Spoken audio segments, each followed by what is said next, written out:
പ്രശസ്ത ആയുർവേദ ചികിത്സകനായിരുന്ന ശ്രീ ലൂയിസ് വൈദ്യരുടെ പിന്തുടർച്ചാ സ്ഥാപനം 70 വർഷത്തെ ചികിത്സാ പാരമ്പര്യമുള്ള Shreyas Ayurveda hospital and research centre Kumbalangi.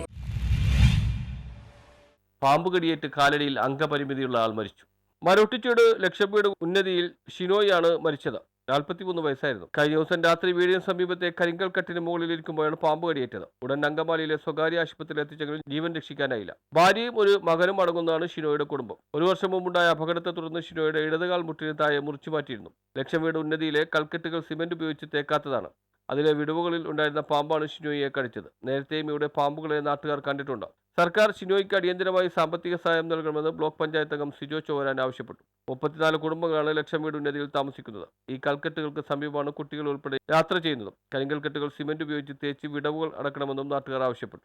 ഇന്നലെ രാത്രിയാണ് അതിദാരുണമായ ഷിനോയുടെ മരണം സംഭവിക്കുന്നത്. ഇവിടെ ലക്ഷംവീട് പ്രദേശമാണ്. 34 വീടുകളാണ് ഉള്ളത്.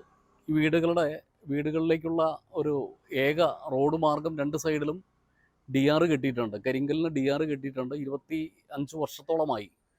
ഇവിടെ കാലങ്ങളായിട്ട് നാട്ടുകാർ ആവശ്യപ്പെടുന്നൊരു വിഷയം, പഞ്ചായത്തിനോടും സർക്കാരിനോടൊക്കെ ആവശ്യപ്പെടുന്നത് ഇതിൻ്റെ പൊത്തുകൾ അടയ്ക്കണം എന്നുള്ളതാണ്. ഈ കെട്ട് പൂർത്തീകരിക്കണം, പൊത്തുകൾ അടയ്ക്കണം എന്നാവശ്യപ്പെട്ടിരുന്നു.